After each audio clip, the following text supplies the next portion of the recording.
रात के 3:02 बज चुके थे और स्टूडियो का दरवाजा अब भी बंद था। पर जो आवाज बाहर से आ रही थी वो अब प्रीवियस होस्ट की नहीं लग रही थी। अर्जुन, तुमने डोर नहीं खोला, गलती कर दी। मेरा दिल इतना जोर से धड़क रहा था कि मुझे लग रहा था माइक भी सुन लेगा। फिर अचानक स्टूडियो की लाइट्स एक एक करके ब्लिंक करने लगी और कंप्यूटर स्क्रीन पर एक नया रूल अपीयर हुआ। रूल 7, 3:03 AM के बाद अगर कोई तुम्हारा नाम ले तो जवाब मत देना। पर प्रॉब्लम ये थी, मेरा नाम अभी अभी किसी ने मेरे कान के बिल्कुल पास से लिया था। मैं सीधा कुर्सी पर जम गया। रूम बिल्कुल साइलेंट था, पर मुझे अपनी गर्दन के पीछे एक ठंडी सांस महसूस हो रही थी, जैसे कोई खड़ा हो, बिल्कुल पास, बिल्कुल चुप। क्लॉक ने 3:03 AM शो किया। उसी वक्त मेरे कान के बिल्कुल पास से एक धीमी सी आवाज आई, अर्जुन। मेरा दिमाग तुरंत चिल्लाया, रूल 7, जवाब मत देना। मैंने आंखें बंद कर ली, सांस धीमी कर ली।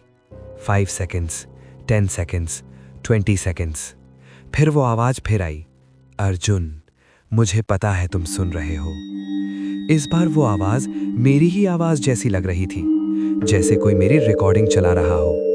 मैंने आंखें खोली। स्टूडियो बिल्कुल वैसा ही था, पर कंप्यूटर स्क्रीन पर प्लेलिस्ट खुद ब खुद चेंज हो रही थी।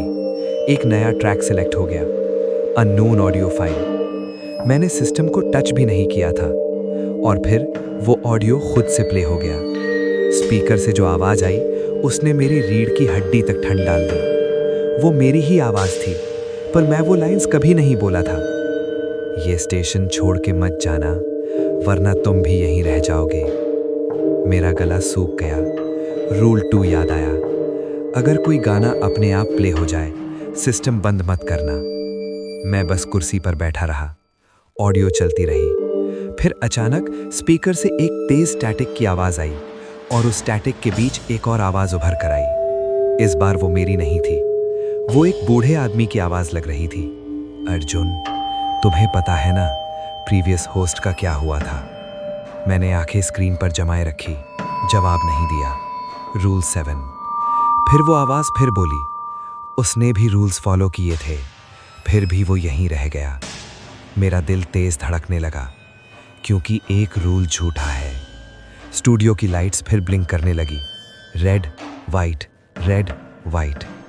कंप्यूटर स्क्रीन पर रूल्स का पेज खुद ब खुद ओपन हो गया और रूल 5, जो पहले नॉर्मल लग रहा था, अब चेंज हो चुका था।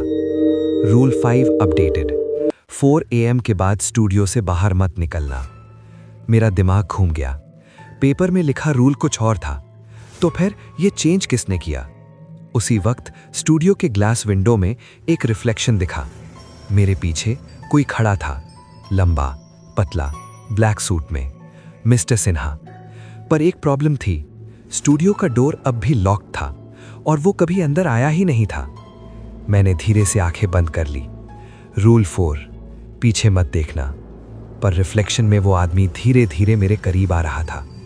उसका चेहरा अब क्लियर दिख रहा था और उसकी आंखें बिल्कुल खाली थीं, जैसे अंदर कुछ था ही नहीं। फिर उसने झुककर मेरे कान के पास धीमी सी आवाज में कहा, अर्जुन, रूल 7 मैंने नहीं लिखा। मेरी सांस अटक गई। वो उसने लिखा है जो अभी भी स्टूडियो में है। उसी वक्त क्लॉक ने 3:30 AM शो किया। रूम फिर बिल्कुल साइलेंट हो गया। रिफ्लेक्शन गायब हो चुका था। स्टूडियो में मैं अकेला था, या शायद नहीं। और सबसे डरावनी बात, पेपर पर सिर्फ 6 रूल्स थे, तो फिर रूल 7 किसने लिखा? मिलते हैं पार्ट 4 में, जहां शायद मैं बता पाऊंगा कि 3:33 AM पर स्टूडियो में क्या हुआ।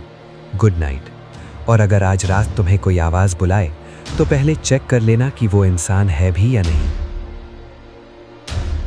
अगर पार्ट 3 ने तुम्हें डिस्टर्ब किया हो तो वीडियो को लाइक करो, अपने दोस्तों के साथ शेयर करो और मिडनाइट विस्पर को सब्सक्राइब करना मत भूलना, क्योंकि यहाँ हर रात एक नई कहानी होती है और हर कहानी में कुछ रूल्स होते हैं जिन्हें तोड़ना जिंदगी से खेलने जैसा होता है।